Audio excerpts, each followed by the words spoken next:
Merci beaucoup de votre présence. Pour une première, le printemps des technologies. Alors, on commence doucement, mais c'est vrai qu'on a commencé peut-être un des premiers miracles, mais je ne sais pas si c'est la technologie, donc puisqu'on est vendredi saint, je ne vais pas me lancer sur des... c'est hasardeux, mais il faut le faire quand même. Voilà, donc évidemment un sujet qui est d'actualité, c'est une première, il faut lancer le mouvement, c'est très important sur cette question de la technologie. Technologie, on parle beaucoup de la science et un peu moins des techniques, c'est justement les outils qui sont mis en œuvre à travers les connaissances scientifiques. Je tiens à remercier tout particulièrement nos partenaires, c'est presque nos partenaires historiques, puisque maintenant ça devient une habitude de recevoir la revue politique et parlementaire et politique, c'est plutôt dans cet ordre-là. Merci beaucoup donc encore de votre présence, de votre confiance. Donc c'est le deuxième événement dans l'année et c'est un événement que nous voulons évidemment faire durer dans le temps. Vous verrez notamment à travers les ateliers ce que nous pouvons découvrir et avec des utilités, puisqu'il s'agit de techniques justement extrêmement pratiques et directement opérationnelles dont on peut se saisir et où on peut se dire bah tiens, ça on peut le faire, et on peut le faire y compris pour des villes comme Saint-Raphaël. C'est vrai que la projection de la ville en 3 dimensions vous donne tout de suite des idées dans le cadre de l'instruction des permis de construire ou encore dans la projection de la future révision du plan local d'urbanisme. C'est bien mieux que les plans que nous avons avec simplement des références cadastrales et qui finalement donnent assez peu d'idées de ce que peut être la densification dans le cadre d'une ville. Donc vous avez déjà un premier amateur au bout de quelques minutes à travers cette découverte. Je tiens aussi à remercier l'ensemble des partenaires qui sont bien entendu présents, qui participent, les exposants aussi à la réussite de cet événement. Merci beaucoup aussi Catherine Bréchignac d'être parmi nous pour l'autorité scientifique de cette rencontre. Alors, que dire? On pourrait dire beaucoup de choses. C'est vrai que les technologies n'ont pas envahi nos vies, elles ont accompagné à peu près l'histoire. Grâce aux technologies, qu'on peut avoir le feu, qu'on peut commencer à se loger, à se protéger. Donc depuis la préhistoire, bien entendu, les technologies accompagnent l'évolution de toute société humaine. Elles peuvent être assimilées en cela au progrès. C'est pour le meilleur, c'est l'alimentation en eau potable, c'est également le logement. Je voyais des chiffres il y a quelques décennies, je crois que c'était pour expliquer notamment l'expansion des sociétés d'HLM. En 1950, je crois que seulement 10% des gens avaient une salle de bain. Donc on voit à peu près les progrès qui ont pu aussi être accomplis à peu près dans tous les domaines, dans les déplacements, dans le domaine de la santé, etc. Donc très globalement, les technologies nous ont accompagnés, on va dire, pour notre confort et pour le meilleur. Également pour le pire. C'est tout le débat que nous aurons également au cours de ce week-end, l'ambiguïté des réseaux sociaux qui nous étaient annoncés aussi. On a vu tous les bénéfices dans un premier temps qu'on pouvait en tirer, et puis on voit aussi les dégâts que ça peut causer. Je crois que notre ami Roger Paul Droit, à travers le thème de la parole, a pu notamment en exposer un certain nombre d'effets et de méfaits de ces échanges à travers des réseaux sociaux. Mais sur nos sociétés en elles-mêmes, et on le voit sur des villes comme Saint-Raphaël, où on s'aperçoit qu'à travers le numérique, on a un changement de nos sociétés avec une adaptation des tensions sur ce qui faisait la vie d'une ville à travers ses corps intermédiaires. Il s'agit du commerce de centre-ville, par exemple, qui se retrouve concurrencé avec des plateformes numériques. Il s'agit aussi de voir les professions libérales.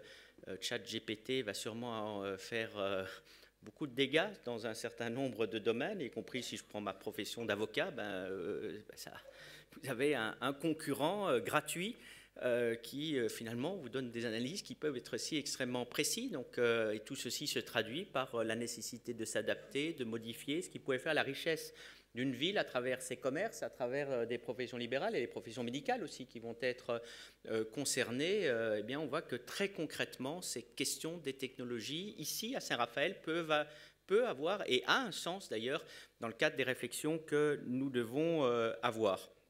Et puis, si on prend aussi un petit peu de recul, je crois que c'est le débat, et c'est un peu comme ça qu'on avait auguré cette discussion pour avoir cette rencontre autour du thème des libertés, dans la mesure où il conviendra de réfléchir sur les technologies aux mains de l'État.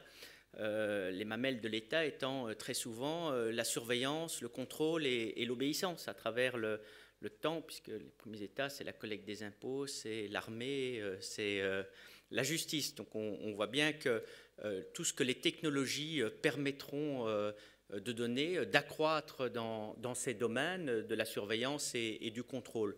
C'est ce que nous retrouvons à travers des thèmes comme l'écologie et les incidences qui peuvent y avoir sur nos sociétés.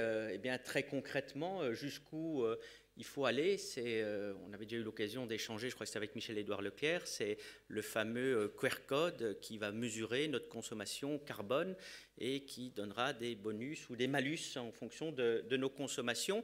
Et on a pu voir pendant toute la période Covid qu'avec notre simple smartphone, avant la crise Covid, peu de gens savaient ce qu'était un QR code, et puis finalement on s'est aperçu qu'en peu de temps, tout le monde savait l'utiliser. Donc avec un contrôle extrêmement puissant, extrêmement efficace. On voit l'administration fiscale qui est aujourd'hui très largement automatisée et qui, grâce à ça, est évidemment une des administrations qui est le plus efficace. Quand on l'élargit dans le domaine de la sécurité et même de la justice, eh bien, on peut parfois s'interroger. Il y aura effectivement dans les prochaines années de véritables débats de société, de savoir où il faut mettre le curseur, puisque la technologie permet d'avoir des progrès considérables, notamment en matière de sécurité. Si on regarde des États comme Singapour, qui sont beaucoup plus sécurisés avec l'utilisation des technologies, faut-il aller jusque-là ou pas? Parce que bien entendu, vous avez un rapport à la liberté qui est différent de chez nous. Il faut, on sera amené à se poser la question.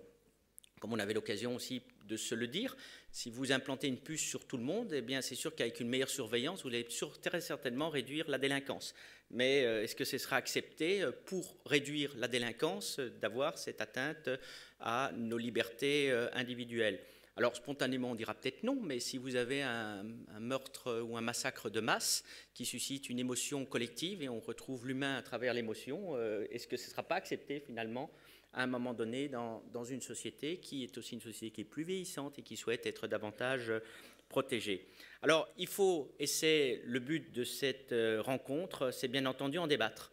Et très souvent on s'aperçoit que le monde politique eh bien, demeure muet, voire absent sur tous ces débats. Il a fallu quelques articles au Figaro pour qu'on commence à s'interroger, enfin il y avait des livres, il y a des intellectuels bien entendu qui avaient amorcé le débat, mais pour que ChatGPT dise ah ben tiens, on va peut-être s'interroger sur l'intelligence artificielle et que quelques hommes politiques commencent à se poser la question. Et ça pose de véritables sujets. Souvent cet exemple est repris de la voiture automatisée et des choix qui peuvent se poser, qui seront d'ordre éthique mais politique à la fin. Qui va décider? On s'aperçoit que pour les Chinois, ça ne pose pas de problème qu'il y ait des accidents qui puissent être causés parce que ça va apporter plus de bénéfices que d'inconvénients. Donc ils se disent il faut faire puisque ça va être globalement positif.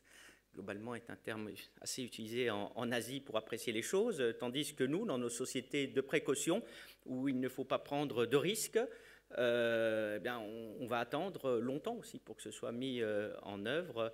Voilà, donc ça c'est le type de débat de société qui serait intéressant d'avoir dans le débat politique. Et si vous me permettez cette observation, au moment où la politique intéresse de moins en moins, eh bien, il faudrait peut-être se demander si ce type de sujet ne mériterait pas d'être plus largement débattu. Alors je ne suis pas sûr que ce soit possible dans notre Assemblée nationale actuelle, mais ça c'est tout un autre sujet. Donc vous voyez qu'on va avoir plusieurs journées particulièrement riches après ce rapide discours d'ouverture. Nous allons avoir une conférence, un échange avec Arnaud Benedetti, avec Michel Chevalet et bien entendu avec Catherine Bréchignac autour de toutes ces questions. Je vous invite bien entendu aussi à passer du temps dans l'espace d'exposition. Vous verrez un certain nombre d'expositions et de voyages à travers le métavers vous montre aussi donc toutes les opportunités dont on peut bénéficier. Et demain, soyez évidemment présents pour poursuivre ces échanges sur les questions des impacts des technologies sur la mobilité, la santé, l'éducation, la sécurité, la liberté, l'environnement, la géopolitique, les villes, les territoires dans lesquels nous évoluons, dans lesquels nos enfants évoluent. Donc vous voyez que les thèmes sont à peu près infinis sur ce domaine. Je vous remercie de votre attention et je vous souhaite un excellent week-end.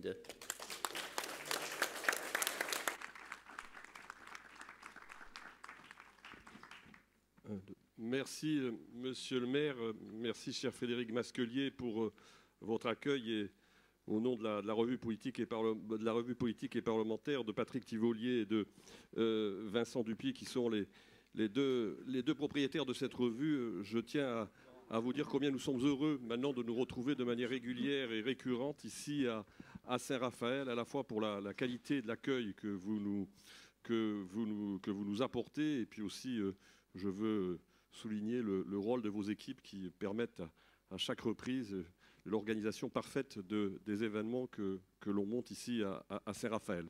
Alors, je suis moi particulièrement heureux d'aborder aujourd'hui un sujet, une question que j'ai eue dans un passé professionnel finalement pas si lointain à traiter lorsque j'ai travaillé pour un certain nombre d'organismes publics de recherche, le CNRS, l'INSERM ou le CNES. Une question qui est au cœur, en effet, aujourd'hui des enjeux et des sujets qui se posent aux politiques.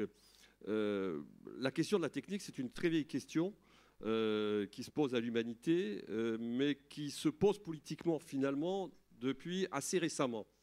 Les interrogations politiques sur la technique sont récentes, et on aura, je pense, l'occasion d'en parler durant ces échanges et durant notamment les échanges que nous aurons demain. Rappelez juste quelques références de grands penseurs qui ont travaillé et qui ont réfléchi sur la technique.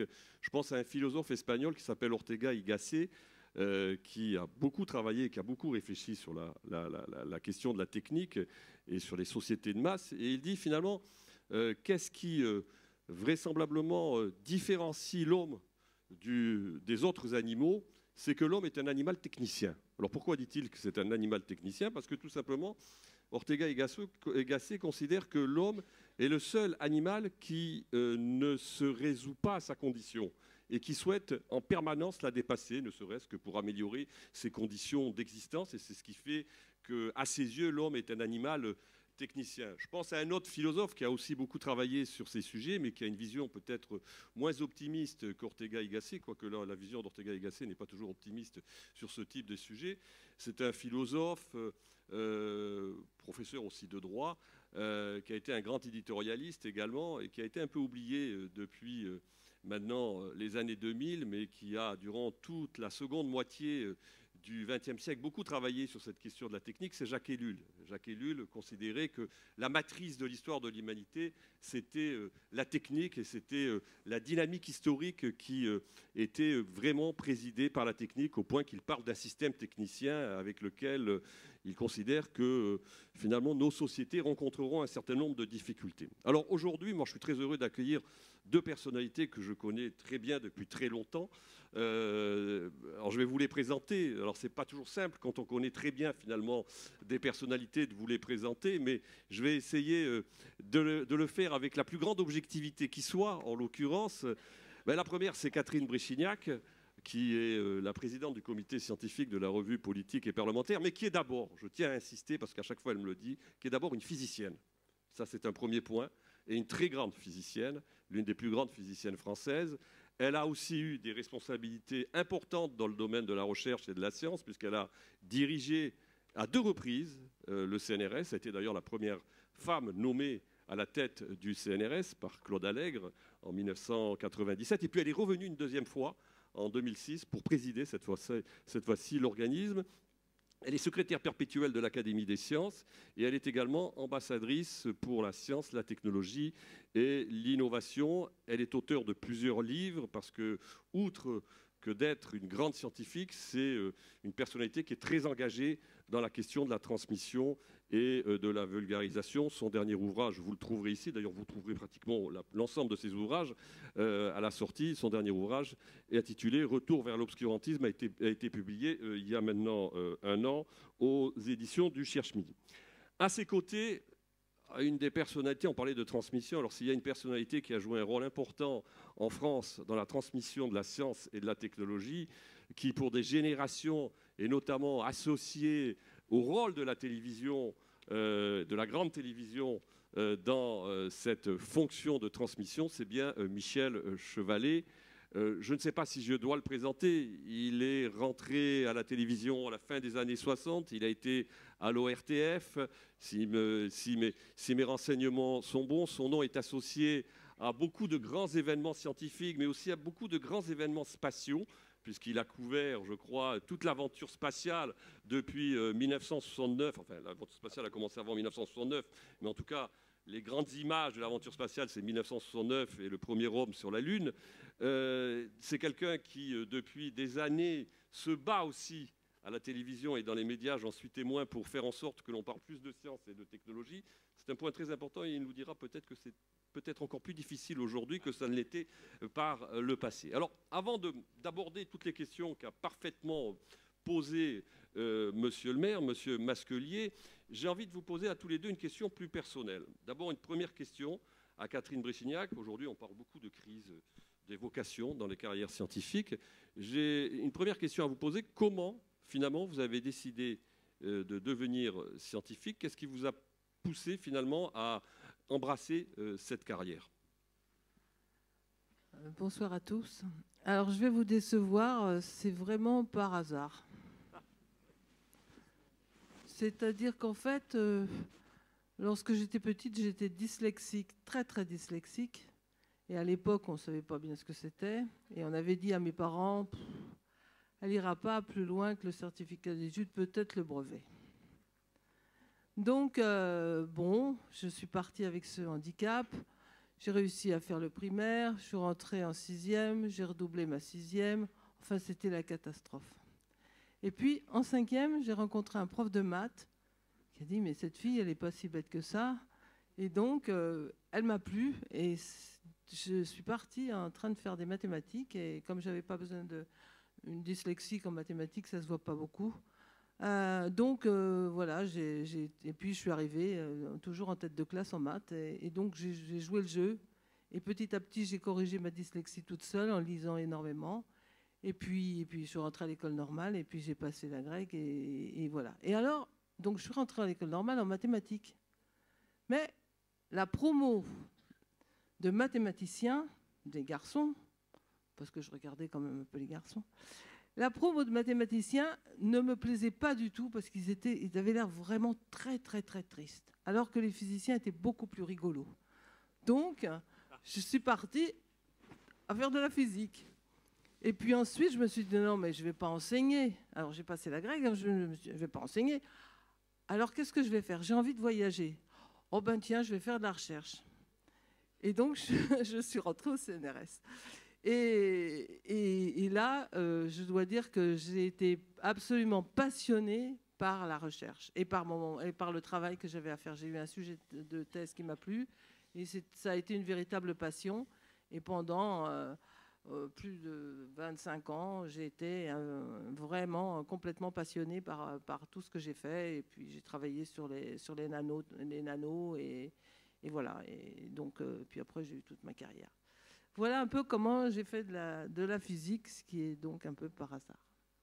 Alors, maintenant, je me tourne vers Michel Chevalet. Michel Chevalet, vous, comment vous en êtes venu plutôt au journalisme? Parce que, initialement, vous êtes, je le rappelle pour le public et pour ceux qui ne le savent pas, enseignant finalement dans la discipline que n'a pas choisi Catherine Bréchignac, les mathématiques. Voilà, j'étais prof de maths. Donc vous n'étiez pas très rigolo. Voilà. Merci. Bon, d'accord. Bon, 2 cafés l'addition. Hein, voilà. Moi, j'étais prof de maths. Oh, bah, j'ai eu des élèves célèbres. Hein. J'ai eu Laurent Voulzy, pas mal. Hein. Bon, il venait déjà avec une guitare hein, dans mes cours de maths. J'ai eu en 6e, 5e. Voilà. Alors, très rapidement dit, bon, moi, je suis né avec la Deuxième Guerre mondiale, donc les 30 Glorieuses. J'étais fasciné, étant môme, par-delà les tickets de rationnement et autres, de voir arriver les matériels américains nouveaux, les jeeps, les tanks, les bulldozers. Étant môme, ça me fascinait. Et donc, je voulais comprendre. Et ça, je disais, je veux être ingénieur, je veux bâtir, je veux construire, parce qu'il fallait reconstruire la France. Et donc, j'ai fait des études de l'enseignement technique. Étant môme, scolaire, moyen, un môme tout à fait moyen. Et j'ai présenté donc les écoles d'ingénieurs. Et on en présentait 4 en même temps, les arts et métiers, Sèvres, Clichy, puis je ne sais plus quoi, voilà. Et donc, j'ai fait les arts et métiers. Et est arrivé, il y avait la guerre d'Algérie, pour tout vous dire. Et là, la guerre d'Algérie, ça ne nous plaisait pas du tout, parce qu'on disait, on peut y rester notre peau de l'autre côté. Et on avait, quand je raconte ça à Allègre, j'étais très ami avec Allègre quand j'ai raconté ça, et je lui dis, on pouvait avoir le sursis jusqu'à 27 ans. Et on savait que c'était pourri, mais il fallait gagner du temps. Moi, j'en avais 22. Je travaillais à l'Air Liquide, à l'élève ingénieur. Et donc, je me présente et je vais... Donc, c'était médecin pharmacien, doctorat et une licence à Sept-Sertal d'enseignement. Donc, médecin, non, pharmacien. Je me présente à Jussieu, qui venait d'ouvrir. Il y avait encore les Pinardier, ma chère. Et là, on me dit que tu comme diplôme. Bah, je suis un diplôme d'ingénieur. Ah oui, vous n'avez pas 2 années de maths spé, hein? Non, non, terminé. Bon. Et donc là, les gendarmes, vieilles atavistes depuis 42, vous voyez, venaient nous chercher chez nos parents. Hein, on prenait le bateau pour l'Algérie. Et donc, j'ai dit vite, il faut. Et je vais voir l'éducation nationale. C'était la Seine-et-Ouest, c'était Versailles, rectorat. J'ai comme diplôme d'ingénieur. Prof de maths, ça vous irait? Authentique, hein? Bon. Et je me suis trouvé bombardé à une rentrée en octobre. Dans un lycée technique, voilà, comme prof de maths, 6e, 5e, etc.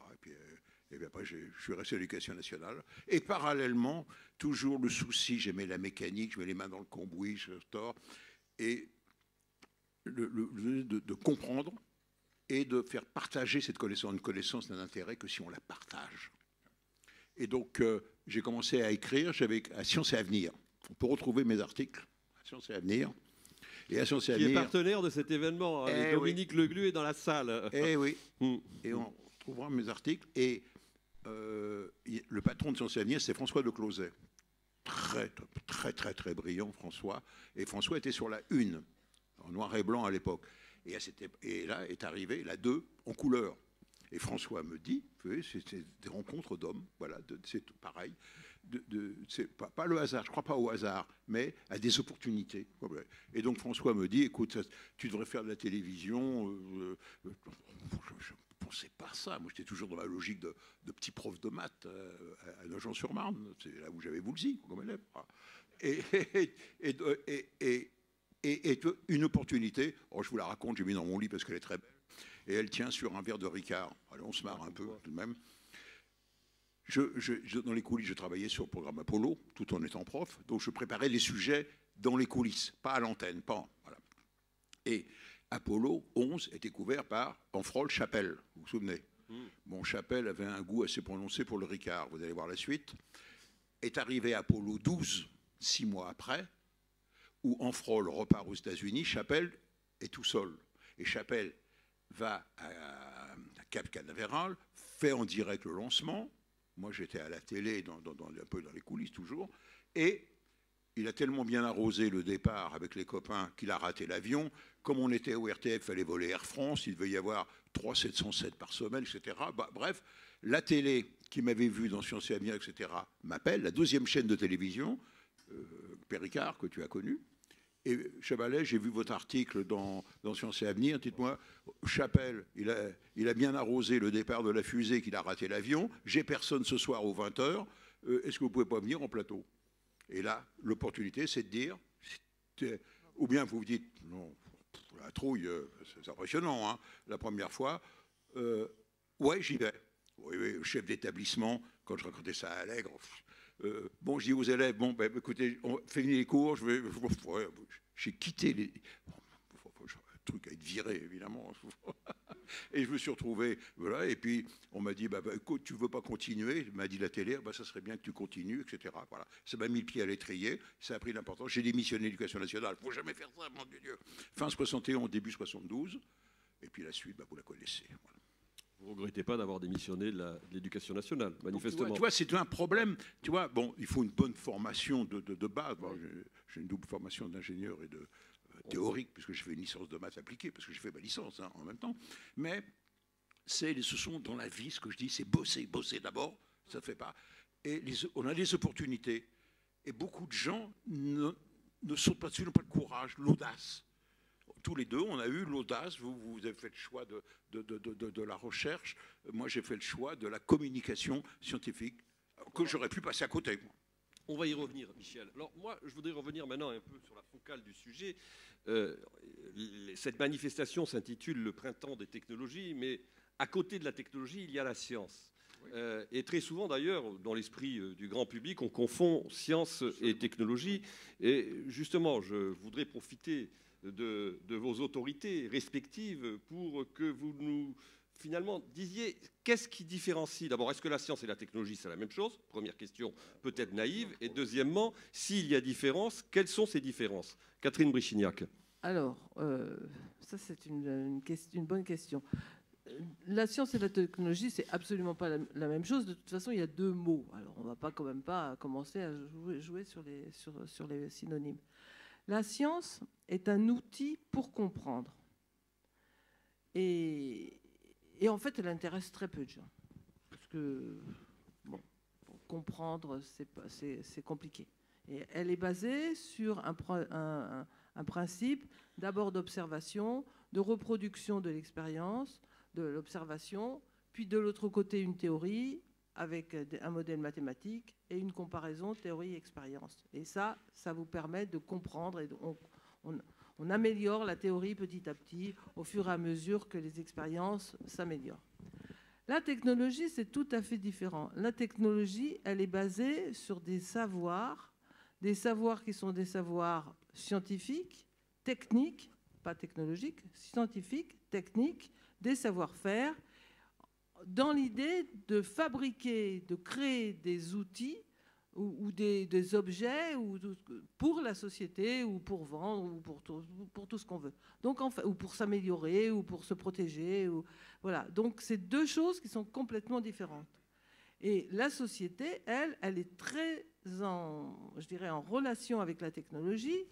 Et si la société rejette une technologie, eh bien, elle ne se développe pas ou il y a des problèmes. Et on le voit très bien, par exemple, quand on a eu tout l'épisode du nucléaire, on a d'abord eu le nucléaire, tout le monde trouvait ça fabuleux, et puis après, les gens ont commencé à dire, mais non, ça fait peur, alors tout de suite, on a commencé politique, on dit, alors eux, ils comprennent vraiment rien de rien à la science. Hein.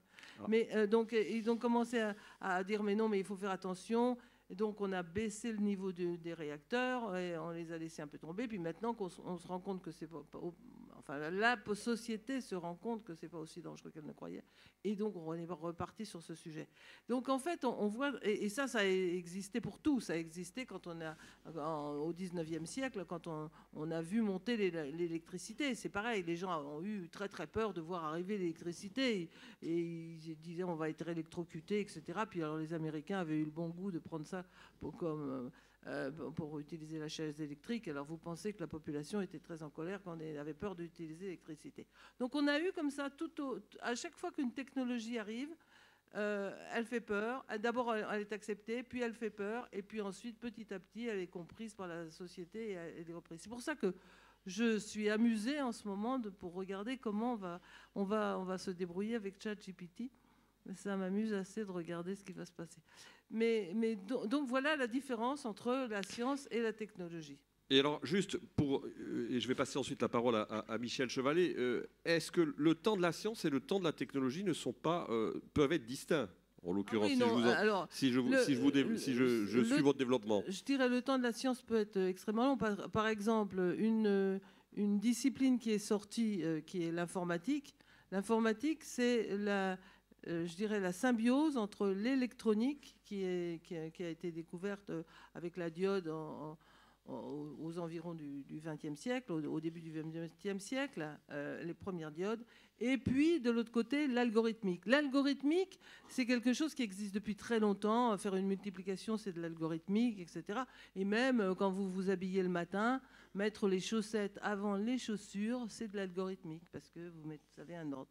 Donc, l'algorithmique existe depuis très longtemps, c'est un programme. Oui.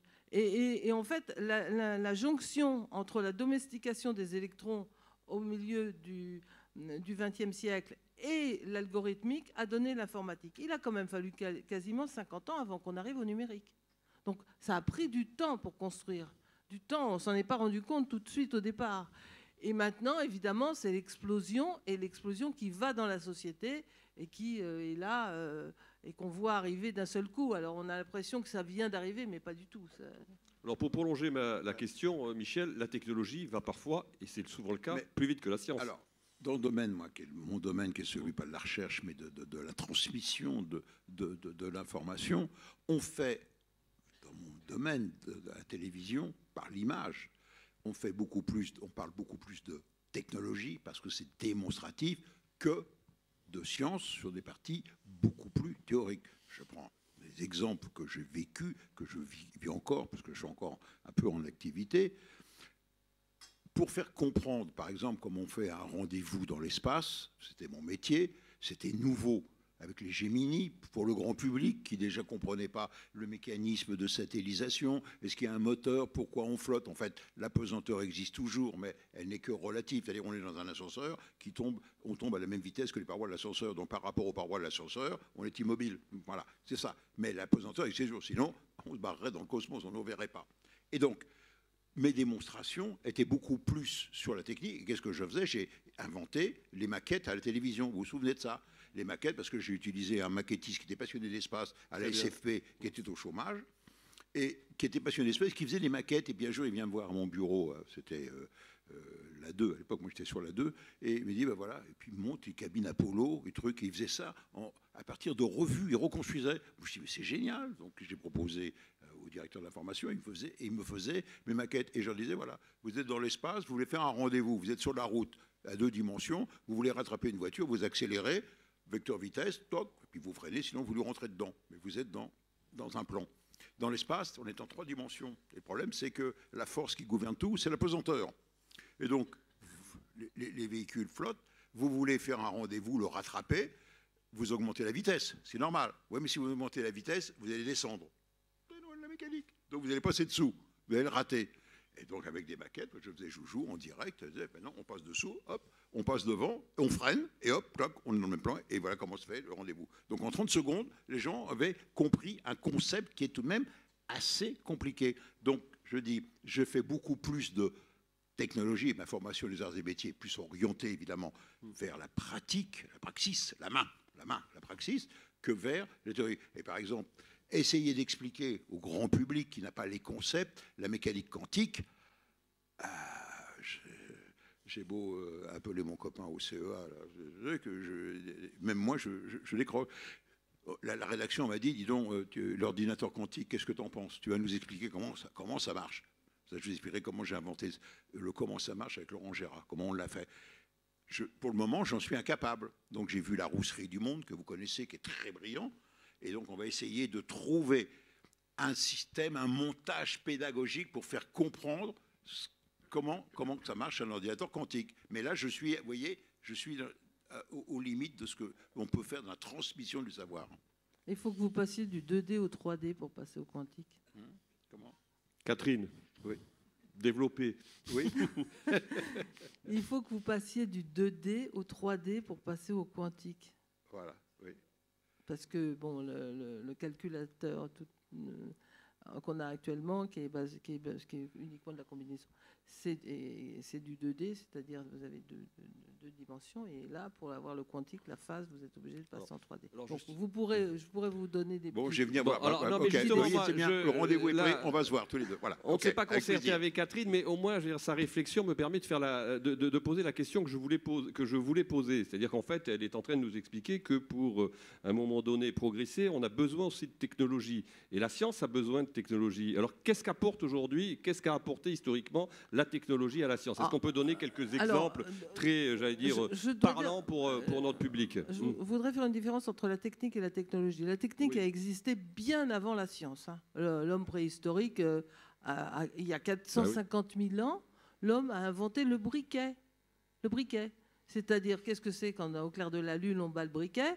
Ça veut dire quoi? Ça veut dire que les hommes préhistoriques utilisaient des silex, ils les tapaient les uns contre les autres, ils voyaient des toutes petites étincelles, toutes palottes, ça ne faisait rien. Puis un jour, ils ont tapé sur de la pyrite, et là, ça fait des étincelles chaudes qui a allumé des brindilles. Et qu'est-ce que c'est que pourquoi? Alors maintenant, on a compris pourquoi, parce que dans la pyrite, il y a des nanoparticules de fer qui, quand vous tapez dessus, sont éjectées, elles sont oxygènes, avec l'oxygène de l'air, elles sont oxydées, et donc elles brûlent, et elles brûlent de manière beaucoup plus chaude que le reste. Et donc ça donne ces étincelles qui sont chaudes. Et donc pendant très longtemps, on a utilisé ce couple de silex et de pyrite pour fabriquer tout, et donc du coup c'était pour ça la pyrite c'était la pierre à briquet et l'autre c'était tapé sur le briquet. Et puis ça, et on a compris ça bien plus tard, il y a très peu de temps. Donc là, la technologie, c'est un exemple qui montre que la technique a dépassé, était bien avant la science. Maintenant, la technologie qui est plus complexe puisque c'est un mélange de savoir et de savoir-faire, elle nous fait progresser de manière tout à fait spectaculaire. Et l'exemple que l'on a aujourd'hui, c'est toute la chirurgie qui est faite, qui est d'une technologie absolument hyper sophistiquée, fabuleuse. Enfin, on a de l'imagerie médicale, on fait des opérations qui sont absolument spectaculaire, justement grâce à cette précision, à cette robotisation. Et puis on a aussi, quand on est physicien, on ne peut pas s'empêcher de regarder. Moi, je regarde très souvent le site de la NASA pour voir où en est l'œil de James Webb qui regarde le début de l'univers. Et ça a été une prouesse faramineuse. Et il faut dire bravo aux Français parce que il a été lancé de la base de Kourou et il a utilisé beaucoup moins de combustible qu'il fallait pour le mettre en orbite, et donc il va durer plus longtemps.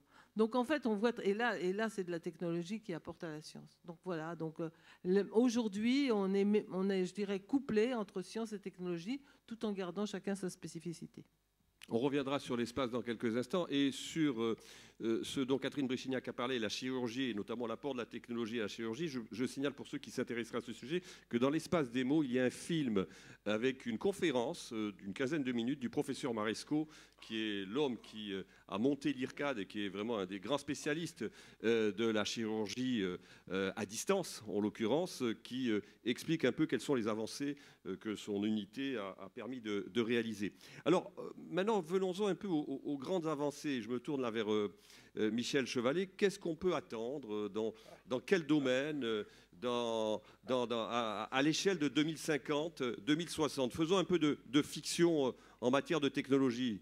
Parce que très souvent... là, c'est le pire des casse-gueules. Je le sais bien, mais c'est pour ça que je vous pose la question. C'est le pire des casse-gueules. Je vais vous raconter une anecdote pour bien situer le niveau. Une fois qu'Apollo a réussi l'homme sur la Lune dans la nuit du 20-21 juillet 69, c'est-à-dire le premier coup au but, on sait aujourd'hui que c'était très limite sur le plan technologique. C'était une chance sur deux, ils pouvaient y rester. Enfin, ils ont réussi, ils ont été sur la Lune. Et là, dans l'euphorie générale, le gouvernement américain et la NASA, c'est un organisme d'État, la NASA, a demandé une prospective à l'institut de prospective américain, la Rand Corporation, en leur disant, dans cette euphorie, où là tout le monde applaudissait, vraiment on était bouche bée devant c'est pas de la science, hein, c'est de la technologie, on a dit, comment imaginer les 10 prochaines années? Et je vous dis, moi je l'ai relu, ça a donné. Dans 10 ans, hop, on sera sur Mars. Bon, d'accord, vous voyez, hein, il s'éloigne en ce moment, Mars. Ensuite, les robots seront là, parmi nous, ils parleront, ils écriront à notre place, ça vient. Voilà, on n'avait pas l'informatique. Attends, on est en 70, attendez, 69, 70. Ensuite, les voitures seront sur coussin d'air. C'était la vogue, à cette époque-là, des hovercraft, de l'aérotrain. Vous voyez, c'était à bas à la roue, vive le coussin d'air. Bide complet. C'est de la technologie, c'est pas de la science, c'est de la technologie. Mais la Rand Corporation s'est gourée complètement, mais n'avait pas vu arriver en 71 chez Intel, et je l'ai rencontré, j'ai fait l'émission avec lui, on était devenus très amis, monsieur Ted Hoff, qui travaillait chez Intel et qui a fait le premier microprocesseur, le 4004. Ted Hoff, un Américain, il est mort maintenant, mais j'ai fait venir à Paris, c'était un mec merveilleux. Eh bien, Intel n'a pas cru au microprocesseur, la Rand Corporation n'a pas venu, et ça a changé complètement la face des choses. C'est pour ça que je dis, attention dans les prospectives, parce qu'il suffit d'un événement, ils n'ont pas vu arriver 73, la première crise pétrolière, suite à la guerre du Golfe, qui a changé un peu le cours des choses. Enfin, moi, j'ai fait les émissions de la chasse au gaspillage, etc. Donc, vous voyez, il faut être très prudent dans on fait les prospectives, parce qu'il y a des choses qu'on ne peut pas imaginer, ou alors c'est la science-fiction. Attention, c'est autre chose, hein. Mais de la science pure, non. Donc, je suis très prudent dans un truc. Mais par contre, c'est vrai qu'il y a une accélération énorme des progrès. Pourquoi ? Parce qu'il y a accumulation et transmission des connaissances. C'est ça la grande force actuellement. Il y a les réseaux, il y a les banques de données et il y a la libre circulation de ces informations. Souvenons-nous, il faut toujours l'exemple, la bibliothèque d'Alexandrie qui a été détruite par un incendie, il y a eu un tremblement de terre qui a rasé le phare, et la civilisation arabe qui était très en avance à l'époque, brutalement s'est arrêtée parce que tout le savoir était concentré dans la bibliothèque d'Alexandrie et n'a pu être transmis. Et c'est là où l'Occident a pris le dessus. Vous voyez, ça tient un peu de choses. Justement, il peut y avoir de la perte de compétences, en l'occurrence. Moi, je me souviens quand j'étais au CNES, c'était dans les années 90, ça remonte, on me disait, aujourd'hui les Américains, ou c'est au début des années 2000, aujourd'hui les Américains ne seraient plus capables de retourner sur la Lune aussi vite qu'ils l'ont fait dans les années 60, parce qu'il y avait une perte de compétences à la NASA. Est-ce que c'est vrai, ça ? Objection, votre honneur. C'est pas ça la perte de conséquences, c'était le pouvoir politique. L'espace, on a décroché la Lune, ça a coûté plus de 100 milliards de dollars aux contribuables américains, on ne sait pas. Hein, mais ça a déçu après le grand public, parce que, moi je l'ai vécu à la télévision, Apollo 11, la première, il y avait 4000 journalistes. Apollo 12, moi je l'ai fait, c'est là que j'ai débuté à la télévision, il y avait la moitié. Apollo 13, ça a relancé l'intérêt parce qu'ils ont failli y rester, vous vous souvenez, avec l'explosion, etc. Ils sont revenus enfin sur Terre. Et Apollo 14, il y avait une dizaine de journalistes là-bas. Ça n'intéressait plus le grand public ni les médias.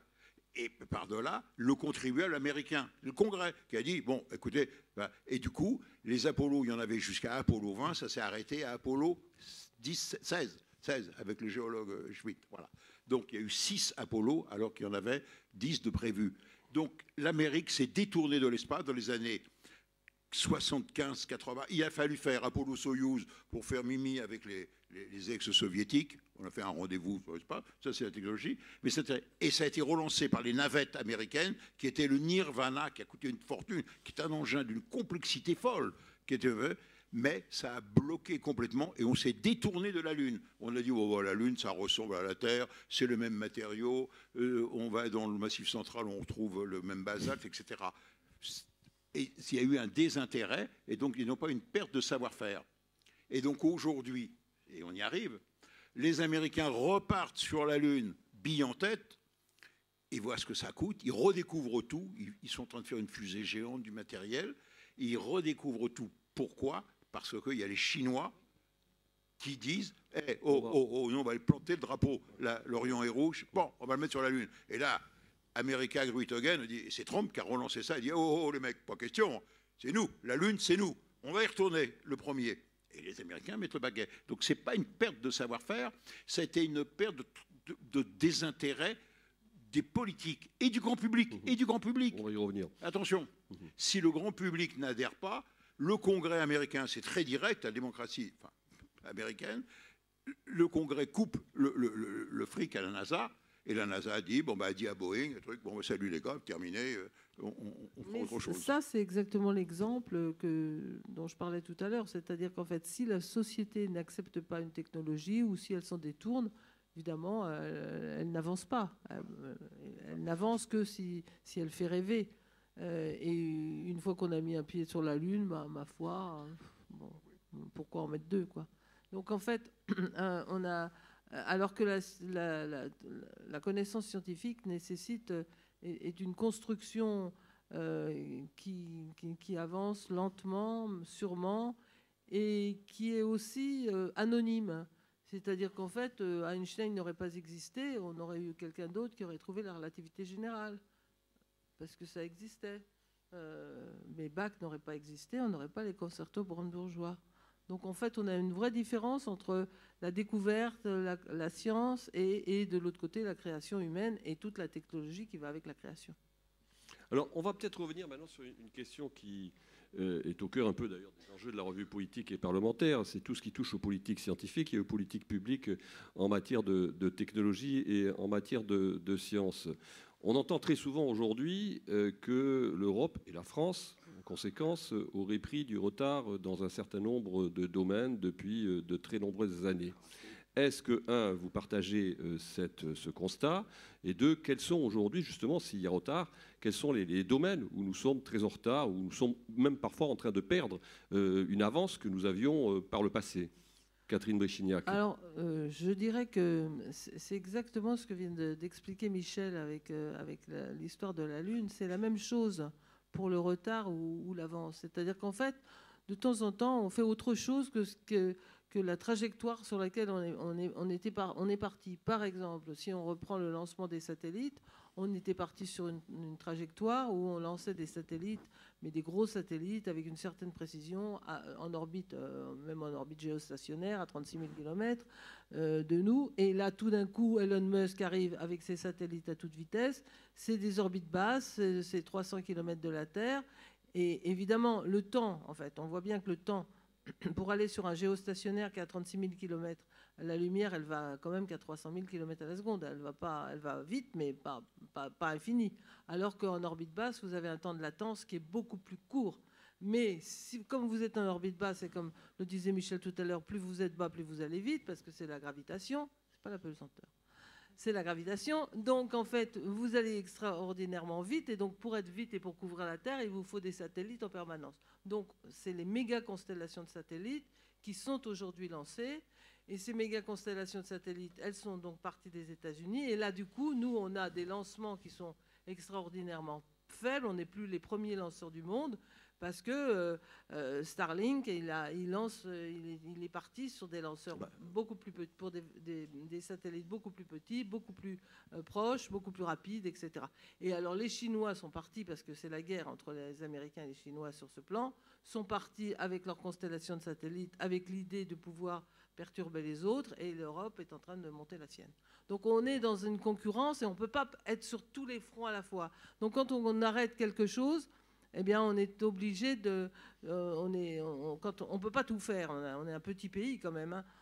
On a des gens intelligents, mais on est un petit pays. Donc, on ne peut pas tout faire. Et donc, on est obligé de faire des choix. Et donc, quand on fait un truc, on arrête l'autre. Enfin, là, on parle de l'Europe.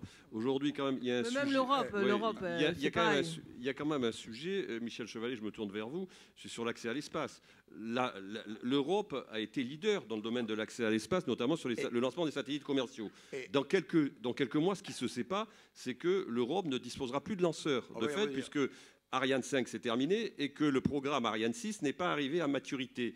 Comment expliquez-vous aujourd'hui que finalement nous ayons ce gap entre un programme qui s'achève et un programme qui n'a pas encore commencé, ce qui fait qu'on va être dépendant totalement des Américains, notamment. Tu as raison, Arnaud, mais avant, je voudrais prolonger ce que vous dites, Catherine.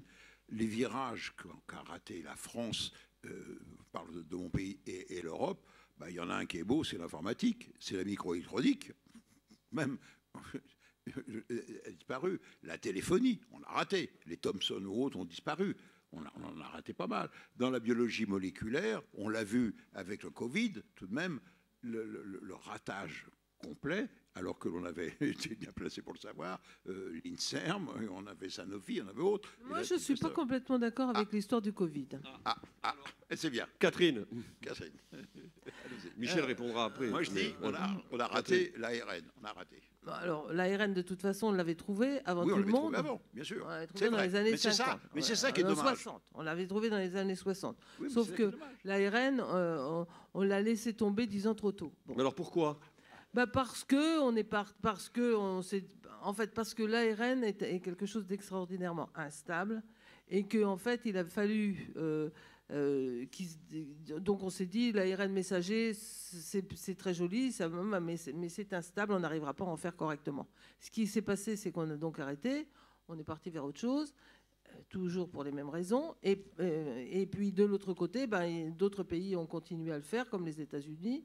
Et en fait, ils ont englobé l'ARN dans des nanoparticules de graisse et ça a fait que ça a marché. Bah oui. Voilà, bon, c'est clair, mais c'est pas, je dirais, conceptuellement, on n'est pas du tout en retard. Oui, mais ça veut dire quoi? Ça veut dire qu'il n'y a pas le soutien politique, là, en l'occurrence, pour continuer à maintenir ce type de recherche? C'est pas qu'il n'y a pas de soutien politique, je pense qu'il n'y a pas effectivement suffisamment d'argent pour continuer sur tous les fronts en même temps. On est bien obligé de faire des choix. Alors peut-être on fait des mauvais choix, mais on est obligé de faire des choix. Deuxièmement, pour l'histoire du vaccin, c'est quand même rigolo, mais ce Covid-19, c'est pas une maladie vaccinable. Alors évidemment, pour trouver un vaccin, c'est quand même pas compliqué, c'est quand même pas facile. Hein. Donc pourquoi c'est pas vaccinable? Parce que quand oui, mais on a vacciné. Non, mais on a appelé ça vaccin, l'ARN, mais c'est pas vraiment un vaccin comme Pasteur. Quand vous attrapez la rougeole, la coqueluche, etc., vous l'avez attrapé une fois dans votre vie, puis après vous êtes vacciné à vie. Vous êtes vacciné, vous l'avez attrapé la maladie. La fièvre jaune, c'est la même chose. La polio, c'est la même chose. Ça, c'est des maladies on les vaccine. On est vacciné une fois, c'est bon. Mais à partir du moment où on a commencé à voir, et c'est pour ça que Sanofi, qui avait des vaccins du style Pasteur, n'a pas trouvé le bon, et il ne le trouvera pas. Pourquoi? Parce que effectivement, quand on a eu ce Covid, on s'est rendu compte relativement vite, alors ça, on ne l'a pas dit au grand public, mais on s'est rendu compte relativement vite qu'on pouvait l'attraper 2 fois, 3 fois. Alors qu'est-ce que ça veut dire vacciner quand vous pouvez attraper une maladie plusieurs fois? Ça veut dire qu'il faut avoir autre chose. Et c'est ça, ce vaccin ARN messager, qui a permis quand même d'avoir un impact très fort parce qu'il a complètement inhibé les complications, mais au niveau de la maladie elle-même, non. Et donc, ça a donné quelque chose qui a été compliqué à mettre au niveau de la recherche. Ça a donné l'impression qu'on pataugeait, mais on n'était pas plus mauvais que les autres. Michel? Non, je ne dis pas qu'on soit plus mauvais, ma chère Catherine. Mais enfin, on est dans les ratages, je parle entre guillemets. On a eu des ratages économiques, oui, je suis d'accord. Ah bah oui, voilà. On était leader dans le nucléaire. Aujourd'hui, il faut rattraper le retard pour des raisons... Pour des raisons qui? Politiques. Pour les écolos? Absolument. Loïc Oui, Lefort-Brigeant vient d'arriver. Il nous en parlera demain, il est dans la salle. Voilà, je le signale. Bon, voilà, on revient sur le spatial. Alors, il faut bien préciser les choses. On est dans un domaine, la commerciale. Attention, c'est plus de la recherche, c'est plus de la science, c'est de la technologie, c'est du commerce. Oui. Et les Américains étaient leaders, évidemment, mais surtout faisaient des calipettes avec leur station spatiale, leur navette hors de prix, bijoux technologiques, mais complètement, de vous avouer, complètement, totalement irréaliste. Et donc, on occupait des gars qui tournent autour de la Terre. Pourtant, je suis pour les vols habités, à rien foutre là-haut, simplement qu'à... Donc vous êtes en train de nous expliquer que la Station spatiale internationale ne sert à rien sur le plan scientifique. Oui, bon, on fait pas de la science là-haut. Oui. Ils vous le disent. Oui, là, il a raison. Hein. Ah, voilà. On fait de la technologie, on passe son temps à déboucher les water et à poser des panneaux solaires. Ils sont occupés à 80%, le temps, c'est ça. Après, on fait un peu de gymnastique. Ils vont en faire 2 heures par jour, sinon vous les calcifiez, vous avez des problèmes. Après, on passe son temps à faire des photos et les envoyer sur Terre. Et puis tout ça, ça coûte 80 millions de dollars aux contribuables français. Voilà, je vous ai résumé. Alors, j'en reviens. Le monopole était... Les grandes forces étaient la Russie, enfin l'ex-Union soviétique, mais sur le plan commercial, elle était hors jeu, et les États-Unis, leader. L'Europe a lancé un programme Ariane avec une grosse pétoire archaïque, mais bien jouée. Pourquoi? Parce que les Américains avaient misé tout sur la navette et s'étaient détournés des fusées, c'est-à-dire d'un savoir-faire. Et donc les Américains n'avaient plus de fusées. Et l'Europe est arrivée. On a profité de ça et on a dit, oh ben on a une Ariane. Je vous signale, moi j'ai bien connu Hubert Curien, qui était ministre de la Recherche, qui était un ami, et Hubert Curien me disait, quand on a lancé la première Ariane, on en a commandé 4. On s'est dit, si on arrive à en vendre, authentique, si on arrive à en vendre 4, ça sera déjà beaucoup. Vous vous rendez compte? On en a fait une centaine. Et ça marche.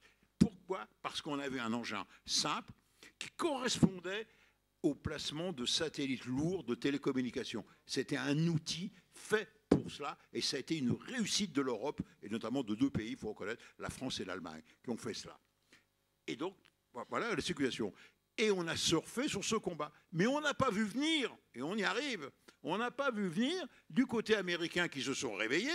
Après, en 2011, l'arrêt des navettes, l'Amérique s'est dit, oh, les mecs, on n'a plus rien pour lancer les satellites. Et surtout les militaires américains, parce que la moitié du spatial, plus de la moitié, est militaire. C'est-à-dire, c'est le gros problème. Aujourd'hui, il y a une remilitarisation de l'espace. Et les Américains se sont dit, vite, il faut des fusées. Ah bah chef, on n'a plus de fusées. Démerdez-vous, il faut en faire. Et est arrivé un gars, je vous raconte l'histoire, à Washington, qui était congrès sur les télécommunications. Donc tout le monde, costume, cravate, aéropage le mieux du Gotha des télécommunications spatiales. Et est arrivé un mec en basket, avec des Nike, en basket, des t-shirts. Hello les mecs, je m'appelle Elon Musk. Bon, c'était on le connaît, c'est PayPal, hein, et Tesla. Les mecs là, dans 10 ans, vous êtes tous morts. Oh, tout le monde a dit, va jouer avec tes bagnoles électriques. Eh ben ouais, vous avez vu le résultat. Le gars, en 10 ans, il a raflé la moitié, il a fait une fusée simple, il a pris ce qu'il y avait de mieux sur étagère, il a rien inventé, hein. Il a pris ce qu'il y avait de mieux, un moteur qui existait de la NASA, et qui marche au méthane et non pas au kérosène. C'est beaucoup plus simple. Et il a réussi son coup. Et récupérable. Vous avez vu? Elle revient sur Terre. Alors quand j'en parlais, moi, aux gens du CNES... Pas les 3 étages. Hein, les gens du CNES, quand j'en parlais, ils me disaient, oh, aérospatial, oh là là, la récupération, Chevalet, ça ne marchera jamais, c'est trop cher. Et puis dans quel état elle va revenir? Alors là, vous pointez du doigt, c'est pas seulement une responsabilité politique, c'est une responsabilité des professionnels. Et l'Europe n'a pas vu venir le coup, elle est en retard, elle s'est fait doubler et dépasser. Et donc, on a une Ariane 5 très performante, très lourde, très chère, qui est inadaptée au marché. On lance Ariane 6 avec retard. Pourquoi? Parce que c'est l'Europe, c'est compliqué, enfin, je vous expliquerai. Et une petite Vega, parce qu'il y a dissension dans l'Europe. Les Italiens ont joué une carte au sol avec un lanceur à poudre. De vous à moi, ils l'ont fait péter. Vous savez pourquoi? C'est joli, l'Europe. Les Italiens, on leur a appris à faire des fusées. Ils ne savaient pas les faire. Ils travaillent très bien, hein, maintenant. Et puis, un lanceur à poudre. Et le moteur supérieur, pour la satellisation, c'est un moteur qui était ukrainien. Ukrainien. Oui, mais c'est pour ça que, attention, l'Ukraine est très forte dans le domaine spatial sur les moteurs. Il y avait des lanceurs ukrainiens du temps de l'Union soviétique. Exactement. Et il y a les avions Antonov aussi, hein, l'Ukraine, hein, c'est pas des manches. Et donc, ils ont pris au rabais un moteur, et leur moteur leur a pété. Donc les cols de tuyère ont lâché. Donc pour faire des économies, alors on s'est dit, oui, mais en France, on sait faire, donc voilà. Donc on a perdu beaucoup de temps, et aujourd'hui, la France et l'Europe va se trouver sans fusée pendant 1 an. Alors, sans lanceur de satellite. Bravo les gars. Juste, et puis après on va passer la parole à la salle, mais juste une dernière question que je pose à tous les deux. Finalement, dans la cartographie des difficultés que nous rencontrons et que vous dressez tout à fait, de manière tout à fait passionnante, la responsabilité, j'allais dire, elle est presque partagée, notamment à travers le cas de l'espace. C'est-à-dire qu'il y a une responsabilité politique, parce qu'in fine, c'est quand même le pouvoir politique qui est censé décider. Mais si je comprends bien votre raisonnement, c'est que du côté, par exemple, français ou européen, ce que l'on a réalisé aux États-Unis avec l'arrivée de Musk, finalement, nos ingénieurs, d'une certaine manière, n'y croyaient pas. C'est ce que vous êtes en train de dire, là, aussi. C'est ça, les autorités, c'est pareil. Quand on disait Air France est arrivé, Ryanair et truc, moi je me souviens les conférences de presse avec le PDG d'Air France, on lui disait, mais dis donc, t'as vu là, les low cost qui arrivent, nous on vole, nous, on verra, ça s'arrêtera vite. Ah oui, ils ont la moitié du marché mondial.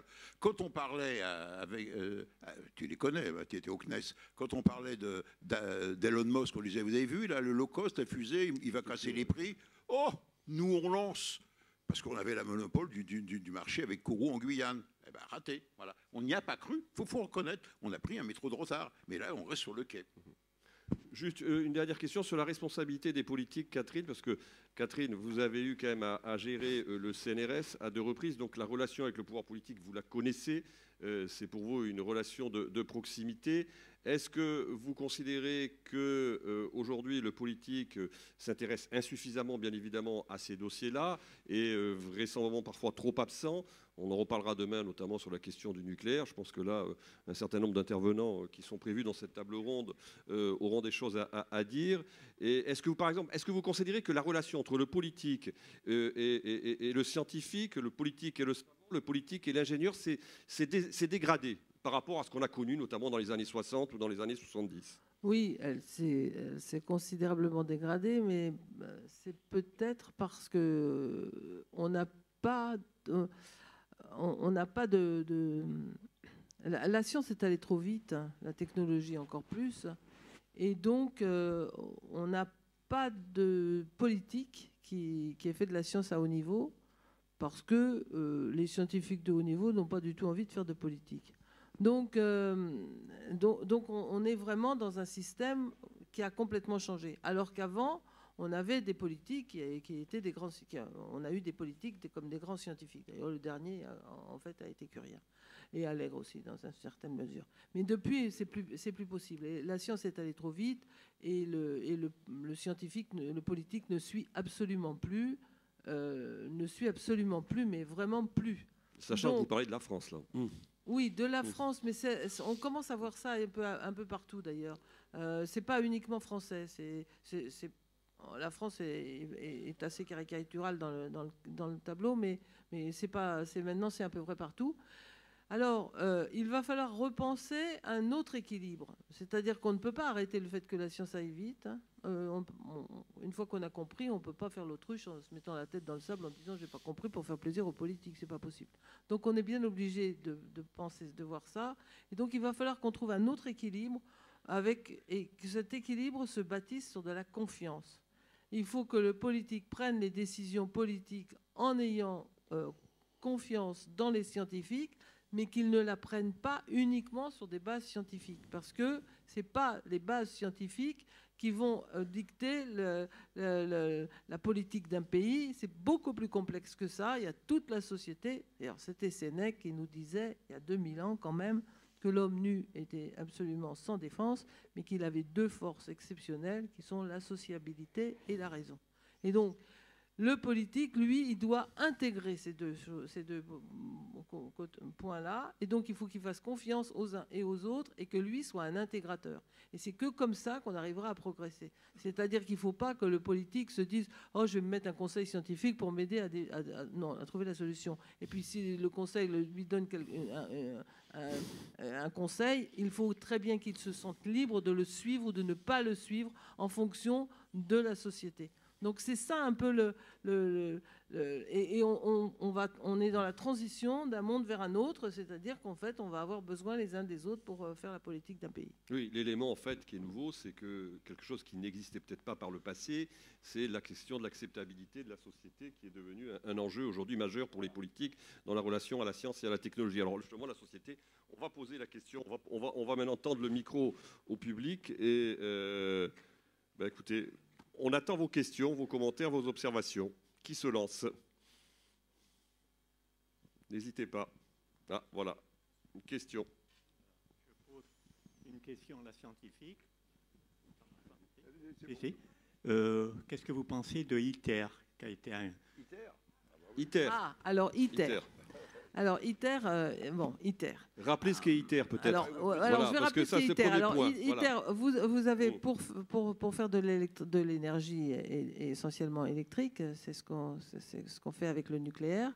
Vous avez 2 choses. Vous avez soit la fission, quand vous avez des noyaux qui sont très gros, ils se cassent pour faire des noyaux plus petits, parce que la somme des 2 plus petits est plus élevée que celle du gros. Quand vous avez des noyaux petits, eh bien, ils fusionnent parce que la fusion des 2 va être meilleure que les 2 dissociés. Donc, d'un côté de la courbe, vous avez la fission, pour les gros, comme l'uranium, etc. De l'autre côté, pour les petits, comme l'hydrogène et compagnie, vous avez de la fission. La fission d'un côté, la fusion de l'autre côté. Donc, et les deux, théoriquement, marchent. Alors, la fission, c'est les centrales nucléaires que nous avons aujourd'hui, qu'on a développées, en partant de l'uranium, etc. Et la fusion, vous avez deux types de fusion. Vous avez, pour fusionner des noyaux, vous avez soit ITER, où c'est une fusion magnétique, parce qu'on met un champ magnétique très fort qui va faire fusionner les noyaux, soit les lasers qui vont donner une énergie très forte, et c'est ce qu'on fait à Bordeaux. Donc on a les deux. Alors ITER, qu'est-ce que c'est? C'est vraiment l'essai sur la... Alors évidemment, la fusion des noyaux petits est plus propre que la fusion des gros lourds. Bon, voilà, parce que les gros lourds, ils se cassent en morceaux, et puis après, il faut nettoyer les morceaux et tout ça. Parce que l'autre, c'est des petits, et que ça nous donne... Bon, donc, évidemment, on est très enclin à pouvoir se dire il faut qu'ITER marche, parce que là, on aura de l'énergie nucléaire propre. Mais en fait, on s'est trouvé avec des problèmes, là, de technologie, de matériaux qui sont absolument énormes. Et au fond, on n'est pas encore au bout de nos peines. On y arrivera parce que théoriquement, c'est possible. Mais on n'est pas du tout encore à un niveau tel qu'on y arrive. Alors, on est encore sur ITER dans un stage, je dirais, laboratoire. Et si on me demande combien de temps on va y rester encore dans ce truc-là, moi, grosso modo, je pense qu'il nous faut au moins 50 ans, si ce n'est pas plus. Donc pour précision, peut-être juste une petite précision pour aller plus loin. ITER, c'est un programme international dans lequel il y a les Français, les Japonais, qu'est-ce qu'il y a d'autre? Il y a plusieurs pays. Il y a l'Europe, les Allemands, voilà. De construction d'un réacteur semi-industriel de recherche, et ça se passe à Cadarache. Et comme dit très bien Catherine, moi j'y suis allé, je vais y retourner, parce que j'étais très ami avec Bigot, malheureusement qui a disparu, voilà, mais qui était l'ancien patron du CEA et qui avait été placé dans le programme ITER. Donc c'est d'arriver à maîtriser ce qui se passe sur le Soleil. Donc vous voyez, c'est 15 millions de degrés de température, c'est des contraintes terribles, c'est des aimants supraconducteurs refroidis à l'hélium liquide. On est aux limites de ce que l'on sait faire dans la technologie. Mais si on arrive à maîtriser déjà, c'est-à-dire que ça produit plus d'énergie que ça n'en consomme, parce que c'est ça le problème, et on continue, et non pas par une bouffée de quelques secondes, bah oui, c'est ça aussi la difficulté pour la stabilité du plasma, alors à ce moment-là, eh bien, de l'hydrogène, il y en a plein sur la planète, il n'y a qu'à faire l'électrolyse de l'eau, et donc on a le nirvana de l'énergie à peu près propre. Bon, ça fabrique un peu de tritium tout de même, voilà l'idée. Donc ça remplacerait les centrales nucléaires, ça serait des centrales à fusion, et non pas à fission. Voilà le programme ITER. Très bien. C'est très ambitieux. Hein. On reviendra sur ce sujet du nucléaire demain. D'autres questions? Allez-y. Peut-être donner un micro parce que tout le monde vous entend. Voilà, merci. Une question qui a un peu rien à voir avec ce que vous êtes en train de dire et qui concerne l'intelligence artificielle. Et la question est la suivante, de savoir si l'on définit la conscience comme la capacité à se représenter le monde, est-ce que vous pensez qu'avec l'augmentation des capacités de calcul, avec notamment les ordinateurs quantiques, la machine, le robot, peut développer une intériorité, peut développer une conscience? Non. Non. Non, je ne pense pas, parce que, alors, il y en a qui pensent oui, mais moi, je pense que non, enfin, pas une conscience complète comme on l'a nous. Qu'est-ce qu'on a dans le cerveau? Dans le cerveau, on a des milliards de synapses et de neurones, et au fond, on a quelque chose qui marche de manière comme la connectique, avec de l'influx nerveux. Ça, c'est complètement transposable sur un ordinateur. C'est des circuits électriques, on sait faire, et on sait parfaitement faire, on a de l'algorithmique, c'est parfait. Mais dans un robot, dans un ordinateur, vous n'avez pas de chimie. Et votre cerveau, il a non seulement des circuits électriques, si je puis dire, mais aussi de la chimie. Et on ne sait pas, pour l'instant, encore... alors, on sait que, par exemple, l'intelligence artificielle, ça permet de calculer extraordinairement vite, bien plus vite que le cerveau humain, c'est évident. Et avant, on a beaucoup fait croire que l'intelligence de l'homme était due à sa rapidité de calcul et donc on a mis les maths en tête de pont. En fait, c'est pas tout à fait vrai. Et maintenant, on se rend bien compte que l'ordinateur, lui, il va vous donner, il va vous faire du calcul extrêmement vite, de l'algorithmique, mais si votre algorithme est faux, ben, il fera quand même le calcul avec un algorithme faux, puis vous allez arriver au résultat qui est un résultat qui ne sera pas bon. Alors que le cerveau humain, lui, il a non seulement ça, mais par-dessus le marché, toutes les cellules et la chimie dont on ne sait pas très bien le couplage entre les... Enfin, on commence à un peu avoir une idée vaguement pour voir comment un cerveau génère de la conscience. Mais pour l'instant, on en est là. Et par exemple, on ne voit pas... vous pouvez aimer votre ordinateur, mais lui, il ne vous aime pas. Hein. Ça, on s'en est aperçu tous. Il y a quelqu'un, pour aller plus loin, pour prolonger ce que vous dites, il y a un livre qui est sorti il y a 4-5 ans, qui est bien, et le titre du livre, moi je trouve ça merveilleux, il avait tout dit, c'est « Le jour où mon ordinateur m'aimera ». Là, voilà. Oui, mais la question est très intéressante parce que c'est une question qui quand même introduit le sujet des, j'allais dire, aussi des inquiétudes et des peurs que peuvent susciter les technologies. Moi, j'ai une question, et on repassera la parole à la salle, bien évidemment. On voit quand même depuis un certain nombre d'années, et même depuis plusieurs décennies, un certain nombre d'inquiétudes, de peurs qui montent et qui alimentent d'ailleurs le débat politique, notamment, on l'a vu, autour de la question du nucléaire. Comment, vous expliquez ces peurs, comment les combattre? Et un certain nombre de ces peurs sont quand même, il me semble, enfin, c'est mon point de vue peut-être d'un littéraire, là en l'occurrence, certaines peuvent être légitimes. Et non, mais elles sont complètement légitimes parce que les robots sont beaucoup plus fiables que l'homme. D'ailleurs, se faire opérer par un robot, c'est peut-être mieux que de se faire opérer par un humain parfois, enfin pas toujours, mais enfin. Donc les robots, c'est beaucoup plus fiable, la fiabilité technologique est beaucoup plus fiable sur les robots que sur les humains, mais elle est intransigeante. C'est-à-dire qu'elle ne supporte pas l'erreur. Elle n'a pas la force de notre faiblesse, pour reprendre un peu l'idée de Sénèque. C'est-à-dire qu'en fait, elle est intransigeante. Vous le voyez bien, vous voulez acheter un billet de train avec votre ordinateur, vous allez sur CNRS, sur SNCF, CNRS, ça va. Ça serait une nouvelle mission du CNRS qui nous aurait échappé. Mais enfin, quoi qu'aujourd'hui, tout est possible. Hein. SNCF Connect. Eh bien, vous allez sur SNCF Connect et vous commencez à taper un truc et machin, etc. On vous dit, vous n'avez plus que 5 minutes, vous vous énervez, ça ne marche pas, tout ça, etc. Clac, vous voulez avoir votre billet, il a été pris par quelqu'un d'autre. Vous êtes fou de rage, vous avez peur, vous vous dites, je ne vais jamais pouvoir prendre mon billet de train, etc. Donc, en fait, à partir du moment où on utilise des robots pour fabriquer des objets, ça remplace les chaînes humaines et c'est fabuleux. Mais quand on fait des robots pour communiquer avec les gens, c'est pour ça que je rigole un peu avec ChatGPT, parce que je ne suis pas très inquiète, moi, mais enfin, j'ai peut-être tort.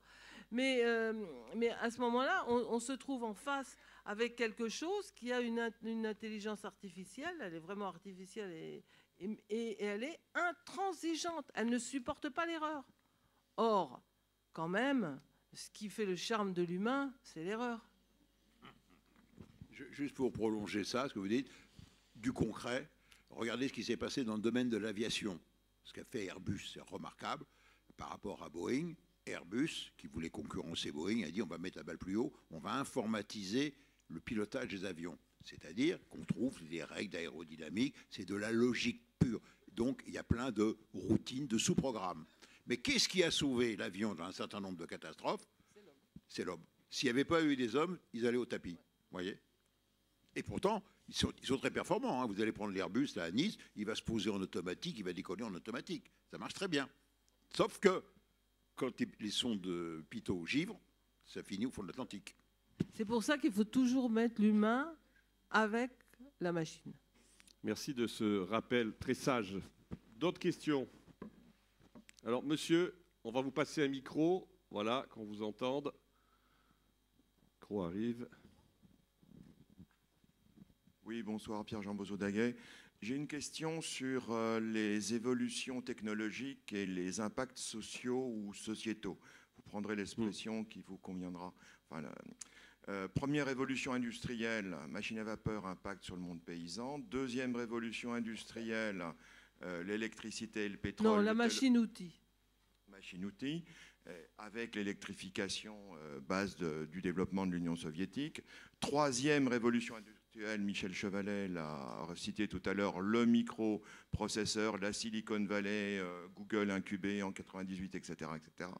Sauf que ces trois révolutions industrielles se sont produites avec une constante qui est une reconnaissance de la valeur travail dans notre société.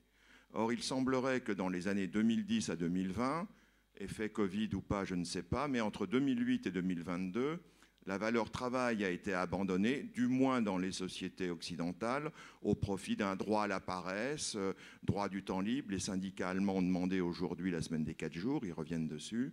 Donc, est-ce que vous pensez que la quatrième révolution industrielle peut se développer avec le numérique et une valeur travail qui n'existe plus?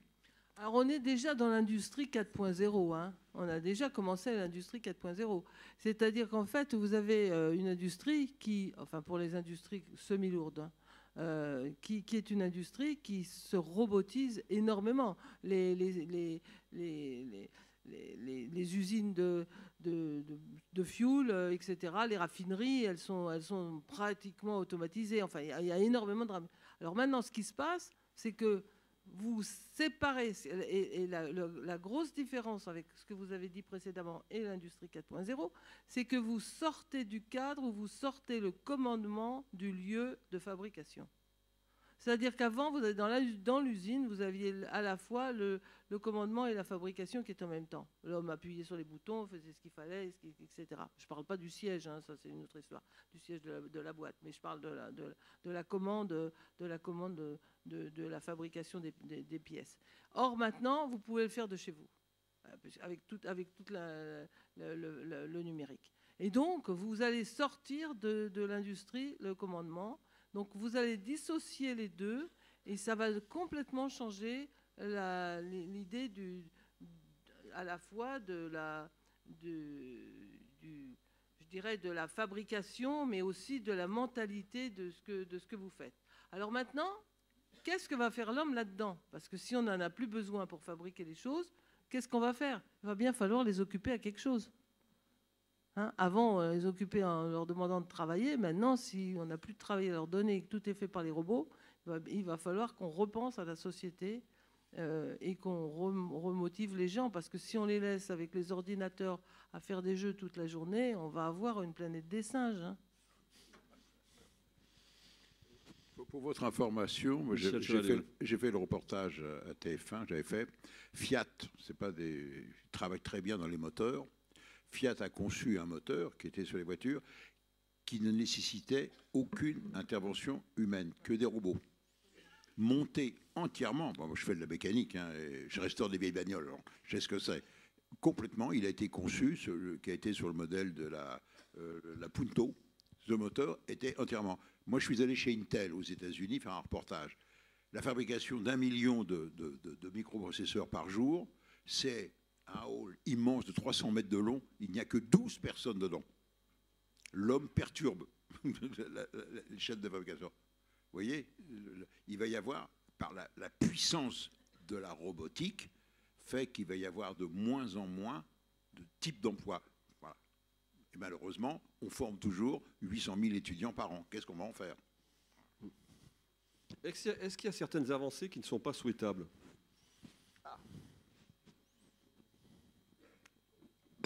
L'acceptabilité par la société. Je ne sais pas, parce que qui ne sont pas souhaitables. Hein. Bah, c'est il y a des réflexions éthiques aujourd'hui qui existent depuis très nombreuses années sur un certain nombre de sujets. Ça, c'est une autre chose. C'est-à-dire que, oui, par exemple, moi, quand j'ai commencé à faire de la recherche, j'étais passionnée par mon boulot, etc. Je ne voulais pas du tout de barrière. Je disais, il faut qu'un scientifique ait zéro barrière, qu'il ait toutes les possibilités de penser, de faire des expériences, d'avancer. Et puis maintenant, je me dis, mais quand même, si on laisse les gens faire des virus qui va ravager la planète, est-ce que c'est très malin de laisser les scientifiques travailler sur des objets comme ça?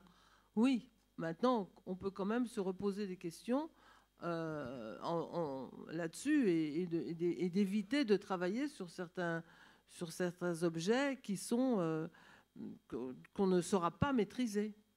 Donc c'est une question d'éthique qui arrive aujourd'hui et qui finalement n'est pas arrivée hier. Et parce que si elle était arrivée hier, je pense qu'on n'aurait pas eu le nucléaire. On n'aurait pas eu la bombe non plus, mais on n'aurait pas eu le nucléaire. Il y a une question là, peut-être si on peut lui passer. Oui, j'avais le micro. J'avais le micro. Oui, il y a quelques décennies, on avait une vision très claire en tant que citoyen contribuable de ce qu'était la politique de recherche scientifique, des objectifs qui étaient poursuivis.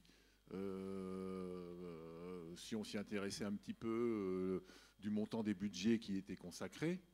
Moi, j'ai l'impression que tout ça, ça s'est dissous, même au niveau des médias. Bon, ou alors je regarde pas les bons, mais bon, on n'a pas beaucoup d'informations sur la politique scientifique et industrielle aussi. On n'a pas parlé du lien entre la science et l'industrie, mais par rapport à la souveraineté, puisque on est sur la revue politique. On aura cette table ronde demain sur les questions de souveraineté. Donc la question que je voulais vous poser, c'était deuxième point, c'est je crois il y a 2 ans, il y a un rapport extrêmement critique et inquiétant qui est sorti sur l'effondrement de la recherche scientifique en France, notamment la recherche publique.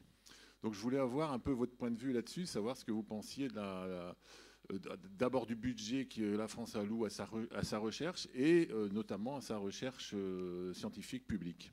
Catherine ? Alors, il faut savoir que les industriels, c'est quand même le moteur de la société, hein, l'industrie, il ne faut pas rigoler avec ça. Et plus de 54% de la recherche est faite en industrie. Ça, c'est un point. Alors, c'est une recherche qui est peut-être plus finalisée, mais parfois, non. Elle est même parfois pas finalisée.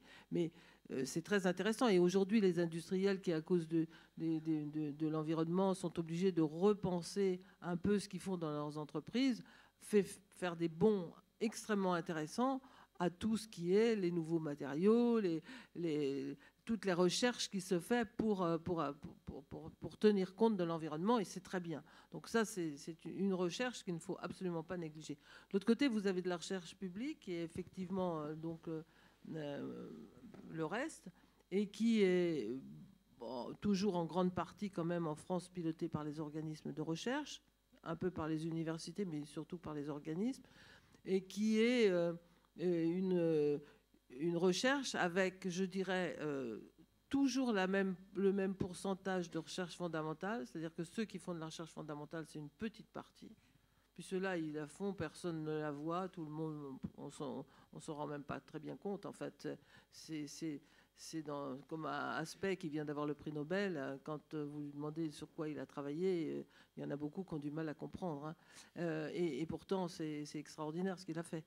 Donc, c'est une petite frange, je dirais, de la recherche publique, c'est 10 ou 15%.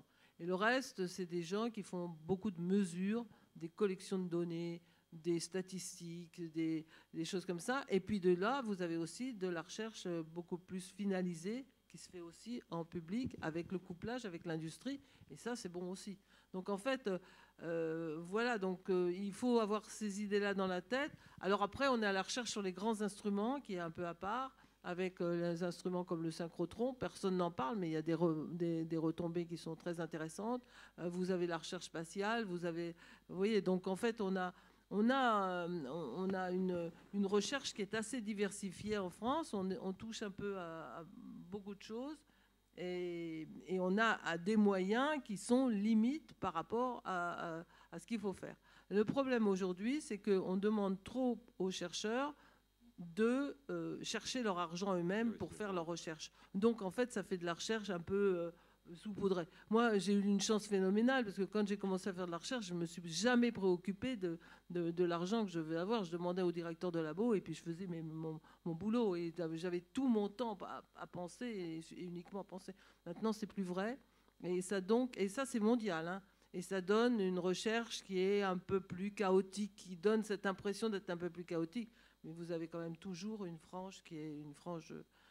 Et comme c'est quand même long à digérer les nouveautés, voilà. Il y a une dernière question peut-être là, monsieur. Merci. Patrick Ligereau. Rabelais disait « Science sans conscience n'est que ruine de l'âme ». Ce qui m'amène en fin de compte à la question suivante, c'est que l'homme jusqu'à maintenant avait une primauté sur le robot, sur la matière, sur les techniques. Or, notamment avec le chat GPT, qu'est-ce qui va se passer? Ça va être la notion de responsabilité, comme la voiture autonome. Qui est responsable? Quand l'homme primait sur la machine, l'homme était responsable de ce qu'il n'avait pas ou quoi que ce soit. Aujourd'hui, et notamment avec ce qui se passe avec le chat GPT, c'est de dire on a des informations, des milliards d'informations qui va aider l'homme, mais qui est responsable s'il y a une faille? Est-ce que c'est celui qui a mis les informations dans la machine? Est-ce que c'est la machine, le logiciel, qui distribue cette information à l'homme? Qu'on retrouve d'ailleurs avec la voiture autonome. Par exemple, la recherche sur les voitures autonomes, c'est le permis de conduire va être donné qui? Au conducteur ou à la voiture? Oui. Donc cette notion de responsabilité me préoccupe beaucoup. Qu'est-ce que vous en pensez? Vous illustrez une des thèses de Jacques Ellul sur l'autonomie et l'indépendance que prend le système technicien par rapport au contrôle de l'homme. Catherine Bréchignac et ensuite Michel Chevalet. Alors je pense que ça c'est une question assez importante, mais il faut quand même bien voir, il y a une différence entre par exemple le moteur de recherche de Google et ce que fait ChatGPT. Le moteur de recherche de Google, c'est un moteur de recherche qui marche par mots-clés et qui va vous chercher les informations avec on sait qui a donné cette information. C'est-à-dire que vous tombez sur un article, alors vous pouvez le lire ou vous ne pouvez pas le lire, vous allez chercher l'article, etc., etc. Moi, je l'utilise beaucoup, j'utilise même quand je vais à la Bibliothèque nationale, j'utilise le moteur de recherche de Google parce que c'est un moteur qui vous permet d'aller chercher l'information là où elle a émergé. Alors que ChatGPT, ça n'a rien à voir. D'abord, c'est Microsoft, c'est la bagarre avec Google, c'est les deux qui ne peuvent pas s'entendre, enfin, etc. Et ChatGPT, c'est complètement différent. ChatGPT, vous mettez toutes les informations dans un corpus, vous ne savez pas d'où elles viennent, et ensuite, vous les balayez à toute vitesse pour les comparer à ce que vous voulez donner. Donc, autant dans un cas avec Google, je ne fais pas de la propagande, mais quand même, je vous explique les deux moteurs de recherche différents. Autant dans un cas avec Google, vous avez la source, autant dans l'autre cas, vous ne pouvez pas avoir la source. Parce qu'il n'y a pas de source, parce que tout est mélangé et vous obtenez. Donc dans ChatGPT, vous allez obtenir quelque chose qui va être excellent sur la forme et sur le fond, qui va vous donner la moyenne de ce que vous y avez mis. Alors si vous avez mis des imbécilités, ça vous sortira quelque chose de stupide. Et si vous avez mis des choses intelligentes, ça vous sortira proprement des choses qui sont dedans. Donc c'est quand même deux modes de travail très différents. Il faut le savoir. Alors moi, par exemple, quand j'ai besoin de remplir un dossier bureaucratique qui me casse les pieds, je sais qu'il ne sera pas lu, j'utilise ChatGPT. Puis personne ne le lira et le mec il aura fait son truc, bon, très bien. Ça c'est rendu. Faisons attention quand même, on sait jamais. La chose est faite, on n'a pas à se faire de soucis. Vous voyez? Et ça pose également le problème dans la créativité, les droits d'auteur. Les droits d'auteur sont nominatifs sur une personne. Exactement. Et donc là, exactement. À qui on va les verser? Encore heureux. Écoutez, il nous reste à vous remercier. Je crois qu'il fallait qu'on s'arrête à 20h. Il est 20h03. Je voudrais, juste avant, remercier l'ensemble des partenaires de cet événement. Je pense à Accuracy, bien évidemment. Je pense à Science et Avenir et à Terre TV qui nous accompagnent, et bien sûr la mairie de Saint-Raphaël qui nous accompagne dans cette première. Et je vous donne rendez-vous donc demain à partir de 10h dans cette même salle pour une première table ronde consacrée aux nouvelles frontières de la technologie, mobilité, santé, éducation et plein d'autres choses encore. Merci à toutes et à tous.